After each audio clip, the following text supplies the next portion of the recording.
청소하면서 늘 듣던 채널에 제가 이렇게 사연을 보내는 날이 오다니 정말 신기할 따름이네요. 저는 늘 젊게만 살고 싶은 40대 여성입니다. 서울 노원구에 거주하고 있어 시댁과 친정 모두 다 가까운 편입니다. 처음부터 가까운 것은 아니었는데 살다 보니 다 가깝게 사라진 것 같아요. 저는 장남의 맏며느리로 살아오면서 처녀 시절에는 그래도 되게 조용조용하다, 여성스럽다 등의 이야기를 많이 들어왔지만 어느 순간부터 다른 사람들은 저보고 성격이 세다 라는 말을 많이 했어요. 처음에는 그게 참 듣기 싫었는데 시간이 지나고 보니 차라리 세게 보이는 게 좋더라고요. 제가 이런 생각을 하기까지에는 시댁의 가장 어르신이 저희 시아버지 때문인데요. 저희 시아버지는 정말 누가 봐도 아직 옛날 시대에 살고 있는 분이라고 할 수 있어요. 그걸 알게 된 건 결혼하기 전부터 알았어요. 저와 남편은 회사의 사내 커플로 결혼하게 된 케이스인데요. 남편의 똑부러진 성격과 온화한 마음에 제가 먼저 반했어요. 근데 남편이 저를 많이 거절을 그때 하더라고요. 그래서 왜 자꾸 좋다는데 그러냐 해도 그냥 웃기만 했거든요. 근데 한 번은 술 먹고 제가 사귀자고 딱 말하니까 자기는 집이 너무 엄해서 우리 집에 시집 오는 여자가 너무 불쌍해서 연애를 할 생각이 많이 없대요. 우리 엄마도 늘 불쌍하다고 생각하는데 자기 와이프는 얼마나 더 그렇겠냐면서 그냥 지금의 관계가 좋다고요. 저는 처음에 그게 무슨 말을 하는지 몰랐는데 결혼을 딱 하려고 보니 알겠더라고요. 상견례를 하는데 제가 그때 정말 점잖은 투피스 옷으로 입고 갔는데 저보고 옷 지적을 하시는 거예요. 저희 부모님도 계시는데요. 옷이 너무 화려한데 결혼해서는 저런 옷 입을 수 없을 거라면서 그때 우스갯소리로 말씀하셨는데 지금 생각해보면 진심이신 것 같았어요. 또 결혼하면서 진짜 우여곡절들이 많았거든요. 그럼에도 불구하고 남편을 선택한 건 남편도 있지만 처음 뵌 어머님의 모습이었어요. 그래도 두 명 중에 한 명이라도 괜찮다면 저는 충분히 커버할 수 있을 거라고 생각했거든요.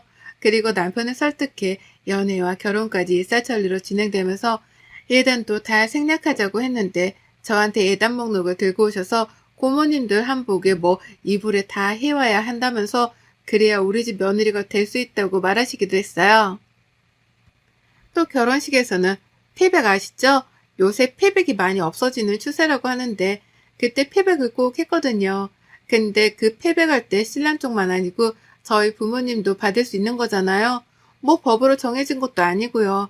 근데 절대 안 된다고 그거는 법도에 어긋나는 거라면서 난리를 치셔서 저희 부모님이 받겠다고도 안 했는데 식장에서 신부 부모님도 그럼 함께 패백실로 내려가실게요.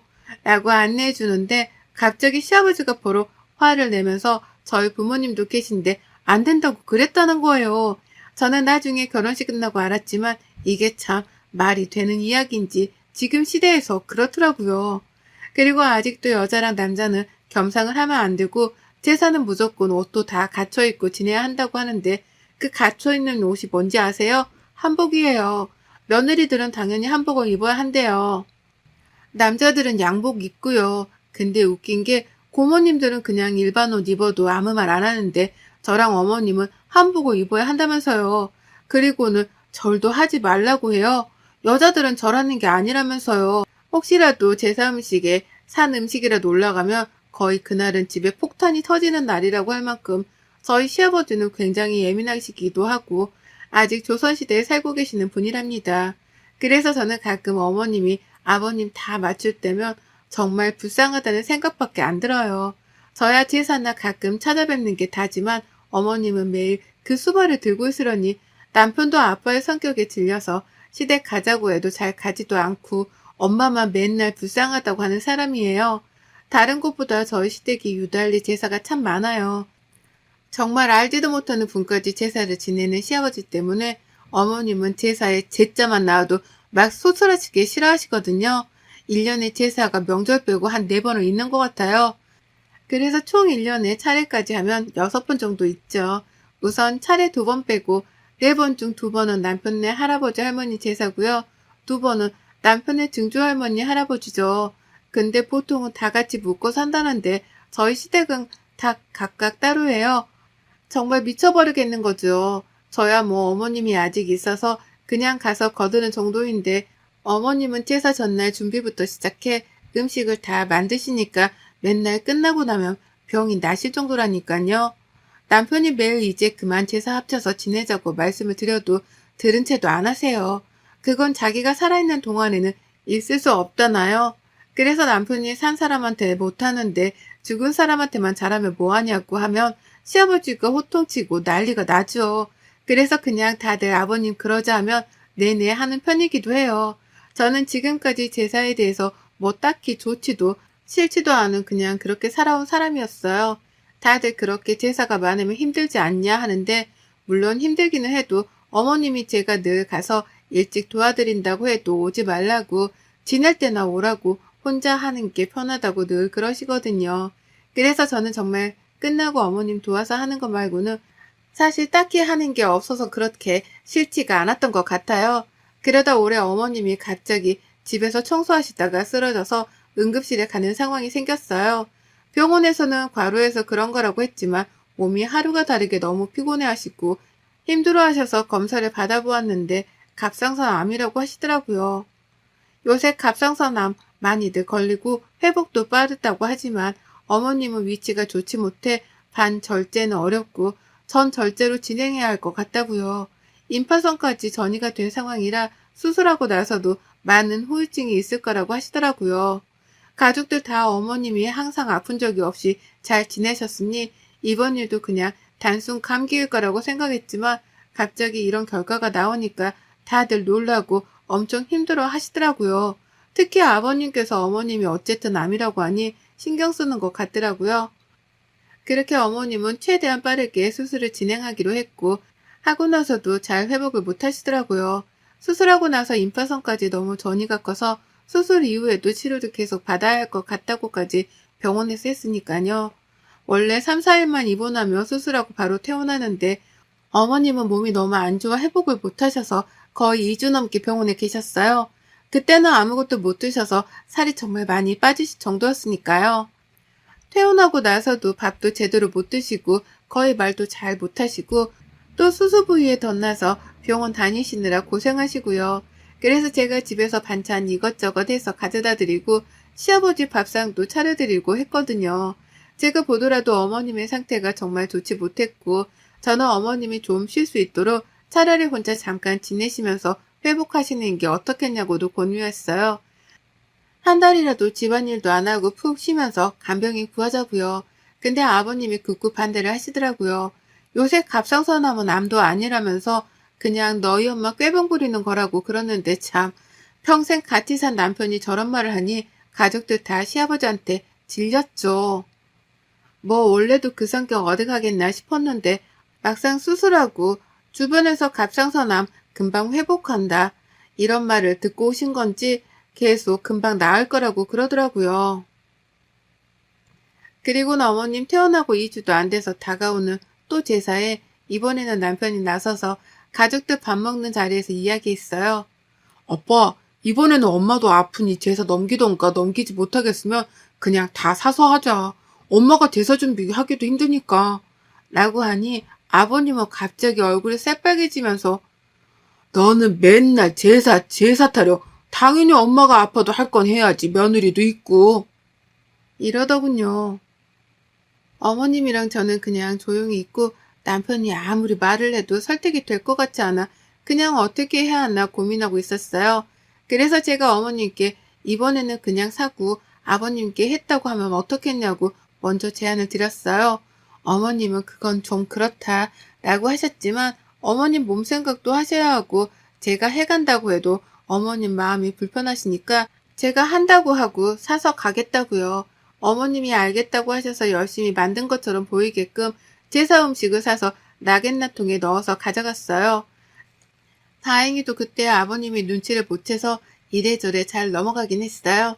근데 사서 하니까 돈도 절약되고 진짜 편한 거예요. 업체에 의뢰만 하면 아예 제가 원하는 대로 다 만들어서 배달해 주시니까 뭐 장볼 필요도 없고 넣기만 해서 차리기만 하니 어머니께 앞으로는 그냥 이렇게 하는 게 어떻겠냐고 했죠. 솔직히 돈도 훨씬 더 절약되기도 하고요. 어머님도 생각해보더니 컨디션이 다시 회복될 때까지 그러는 게 좋겠다고 해서 저랑 어머님 남편 셋이 제사 때는 앞으로 음식을 사서 하기로 합의를 보았어요. 그리고 다시 또 몇 달 뒤에 두 번째 제사가 찾아왔어요. 근데 이번에는 그 아버님네 고모들이라고 해야 하나요? 고모님들이 어머님이 아프시니까 같이 와서 해주신다고 그러셨다고 했나봐요. 한사코 말렸지만 오신다고 하길래 그냥 저도 좀 일찍 가서 도와드린다고 했죠. 그렇게 제사 당일날 일찍 시댁에 도착했는데 온다던 고모님은 오지도 않고 어머님 혼자 끙끙거리면서 음식을 만들고 계시는 거예요. 아직 수술한 지 3개월도 채 되지 않으셔서 분명히 병원에서도 무리하지 말라고 그렇게 말씀을 드렸는데 아버님은 TV나 보시고 있고 어머님 혼자 끙끙대면서 하시길래 제가 아버님께 고모님들은 언제 오시냐 하니 곧 온다고 했대요. 그래도 깜깜무소식인 거예요. 솔직히 진짜 화가 나잖아요. 그냥 제사상에 간소하게 차리는 것도 아니고 진짜 거의 정석으로 다 해서 저희는 차리거든요. 근데 그 음식량을 보니 어머님이 그 아픈 몸을 이끌고 다 하셨는데 정말 화가 나더라고요. 전도 그냥 3개만 올리는 게 아니 저희는 6개 정도로 올리거든요. 동그랑땡, 느타리전, 팽이전, 동태전, 애호박전, 꼬치전부터 나물 3가지랑 탕국이랑 과일부터 시작해서 떡이랑 굴비랑 조기랑 대추, 밤, 은혜 거의 정석대로 다 준비하는데 어머님이 이 많은 걸 다 했다고 생각하니 너무 아버님께 화가 나는 거예요. 그래서 제가 아버님께 아버님, 어머님 아직 몸도 성치 않으신데 이거 다 하시기는 이제 버겁다. 조금만 줄이는 게 어떻겠냐고 해도 들은 채도 안 하시더라고요. 그렇게 어머님이 하신 음식을 다 갖다 드리고 아버님이 제사상을 차리시는데 상에 고사리랑 도라지 없다고 왜 안 했냐고 이렇게 할 거면 뭐하러 제사를 지내냐고 어머님께 막 뭐라고 하시더라고요. 어머님이 장 보니까 중국산이 너무 많길래 이번에는 못했다고 했는데 계속 그걸로 아버님이 궁시렁궁시렁 거리는 거예요. 그렇게 차리고 있는데 고모님들이 오셨더라고요. 오시더니 하시는 말씀이 차가 막혀서 늦었다. 일이 늦게 끝났다. 언니가 고생해서 어떡하냐 등등의 뻔뻔한 변명만 늘어놓더라고요. 그렇게 제사를 지내려고 하는데 꼬치전이 올라가 있었는데 그 꼬치전이 좀 삐뚤빼뚤했나봐요. 근데 사실 사람이 만드는 건데 그럴 수 있잖아요. 제사는 정말 10분도 안 지내는데 누가 와서 그거 보나요? 근데 아버님은 그거를 보더니 갑자기 터벅터벅 걸어가시더니 부엌 쪽으로 가서 그 꼬치전을 확 싱크대에 버리는 거예요.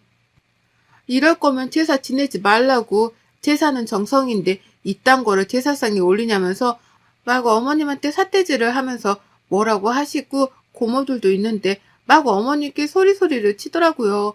남편이 화나서 그만 좀 하라고 하는데도 계속 어머님을 다그치는 거예요. 어머님은 다시 한다고 하고요. 그래서 제가 그 순간 성질이 뭐 같은 게 나왔나 봐요. 화를 참을 수 없이 주체가 안 돼서 아, 좀 그만 좀 하세요, 제발. 소리 지르면서 상을 엎었어요. 다른 그릇들은 나무로 괜찮은데 유리 그릇으로 되어 있는 거 몇 개 깨졌더라고요. 보니까 저도 순간 화가 나서 엎기는 했지만 진짜 발악하면서 얘기했어요. 아버님께도 진짜 키우던 강아지가 아파도 이렇게 취급 안 하겠다고요. 어머님 안 걸리고 수술하신 지 진짜 몇 개월이나 지났다고 지금 그러시냐고 막 소리를 고래고래 질렀죠. 그리고 그 고모님들한테도 이번에 오신다고 하셔서 어머님이 하신다고 한 건데 지금 제사상 다 차릴 때 오지 않았냐고요. 같은 여자로서 진짜 그러는 거 아니라고 막 정신 나간 사람처럼 그랬던 것 같아요. 어머님은 우시고 아버님은 너무 놀라서 저를 바라만 보시더라고요. 그리고는 거기서 끝이 아니라 어머님 짐을 큰 캐리어에 꺼내서 다 담았어요. 어머님 보고도 여기 짐 다 담으시라고 그랬죠. 아버님은 뭐 하는 짓이냐고 나지막히 그러시고 고모님들은 제가 엎은 거 치우고 있고 뭐 정말 아비규환의 현장이었던 것 같아요. 그리고는 어머님 모시고 남편이랑 저희 집으로 갔어요. 어머님께 아버님이 잘못했다고 하실 때까지 절대 가지 말라고 신신당부를 드렸죠.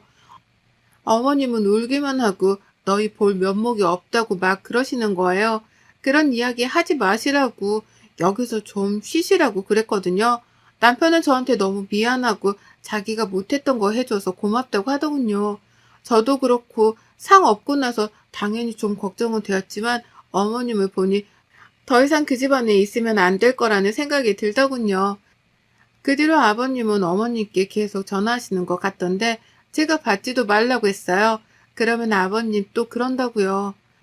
아니나 다를까 어머니께 한 문자를 보니 어디 옆에 내가 집을 며칠씩 비우냐면서 진짜 이혼당하고 싶냐면서 그런 말을 보내신 거예요.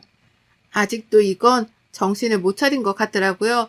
근데 어머님이 그 문자를 받은 저녁에 저와 남편 보고 이혼하고 싶다고 처음으로 말을 꺼내시더군요. 늘 이럴 때마다 하고 싶은 마음이 굴뚝 같았지만 너희들 봐서 참고 살았는데 이제는 몸이 아프니 이혼하고 혼자 홀가분하게 살고 싶은데 자기가 너무 오랫동안 집에 갇혀 있다 보니 어떻게 살아가야 할지 잘 모르겠다고 막 우시는 거예요. 그렇게 남편과 저랑 어머님 셋이 울고 저는 상관없으니 저희 집에서 같이 살자고 했어요. 아침이 되고 어머님은 협의 이혼 신청서를 가지고 아버님을 만나러 가셨죠. 아버님은 이혼하자고 하면 못할 줄 아냐면서 그 대신 위조를 한 푼 없이 나가라고 하셨나 봐요. 그랬더니 어머님도 지금까지 내가 희생한 게 있는데 말이 되냐면서 그럴 거면 서로 소송까지 가자고 해서 변호사 선임하신다고 하셨어요. 저와 남편도 그게 나을 것 같더라고요. 그렇게 이혼 신청서를 던지고 진행하기로 했어요. 생각보다 까다로운 게 많아서 어머님도 좀 힘들어 하셨지만 이혼하는 마음은 변하지 않으셨다고 밀어붙이셨죠. 근데 정말 여기서 더 충격적인 사건이 있었어요. 아버님이 어머님 몰래 바람까지 피고 계셨더라고요. 그것도 골프 동호회 여자랑요. 주말마다 골프 나가시고 외박하고 그러시더니 그 여자랑 만나려고 아주 어머님께 거짓말을 하고 나가고 하셨나 봐요. 정말 가족들 모두가 충격 그 자체였고 가서 남편이 아빠한테 바람 폈냐고 따져 물으니 남자가 그럴 수도 있지 뭐 그런 거 가지고 따지러 왔냐면서 오히려 내로남불을 하셨나 봐요. 질려버릴 대로 질려버린 아버님의 성격에 남편 또한 가만히 있지 않았죠. 아버님 통장 내역에 그 여자한테 생활비를 준 건지는 몰라도 매달마다 일정한 금액이 나가고 있더라고요. 근데 어머님한테 주는 생활비보다 그 여자한테 주는 돈이 더 많았어요. 그런 말 다 했잖아요. 정말 철저하게 준비하기도 했고 남편이 정말 친한 친구 형이 변호사인데 엄청 유능하거든요. 아버님이 하도 우겨서 그냥 소송으로 진행했고 다행히도 소송에서 어머님이 더 유리한 쪽으로 재산분할과 위자료를 정말 많이 받게 되었어요. 지금은 간통죄 같은 게 성립이 안 되는데 그런데도 그런 것들도 증거로 제출하고 하니까 다행히도 법이 어머님 편을 들어주더군요. 현재 살고 있는 집도 어머님 명의로 아버님은 뭐 세금 때문에 돌려놨는데 그것도 뺏겨 집에서 나가야 할 판이거든요. 소송 끝나고 어머님이 저희 보고 집으로 가자고 하더니만 옷장에서 아버님 옷을 전부 다 꺼내서 거실에 펼쳐두시더라고요. 그리고 가위를 가지고 와서 정말 옷 전부를 다 찢고 신발들을 쓰레기통에 다 담더라고요. 갖다 버린다고요. 집에 들어오던 아버님은 이 모습을 보고 생난리를 쳐서 남편 내쫓았어요. 힘으로요. 그렇게 시댁에서의 한바탕 사건이 끝나고 어머님은 같이 살자던 저희 마음만 받겠다고 하시고 혼자서 살아보고 싶다고 하셨어요. 배우지 못했던 것들을 좀 배우고 친구들과도 여행도 다니고 싶고 조금 쉬고 싶다고 하셨어요. 몸도 많이 회복하셔서 이제 정상 생활도 하고 계세요. 그리고 아버님은 어떻게 되셨을까요? 고모들이 집도 없어진 상황이라 뭐 원룸을 얻어주셨다고 하는데 그 여자랑 헤어졌나 봐요. 그 여자가 뭐 아쉽다고 돈도 없는 늑다리를 만나겠나요? 근데 헤어지고 나서 어머님께 아버님이 매일 전화하나 봐요. 뭐 자기가 안 그러겠다 하고 그런다는데 지금 와서 땡전 아픈 못 가지니 저런 말씀 하시는 거겠죠. 자기가 가장이니까 늘 가장이 왕이라고 생각하신 분이어서 이제는 돈도 없고 고모들도 자기를 안 챙겨주니까 어머님 생각이 나겠죠. 근데 어머님은 아버님을 아예 차단하셨대요. 집 비밀번호도 싹 다 바꾸고요. 곧 이사도 가려고 생각하시는데 고민 중이신가 봐요. 이제 저희 어머님 정말 꽃길만 걸으셨으면 좋겠습니다. 누구한테도 말 못하는 저희 시댁 이야기 잘 읽어봐 주셔서 감사합니다. 우리 어머님 저에게 늘 고맙고 미안하다고 하시는데 이 자리를 빌어 저에게 늘 따뜻한 마음 보여주시는 어머님께 더 감사드린다고 말씀드리고 싶습니다. 여러분의 생각은 댓글로 남겨주세요. 오늘도 시청해 주셔서 정말 감사합니다.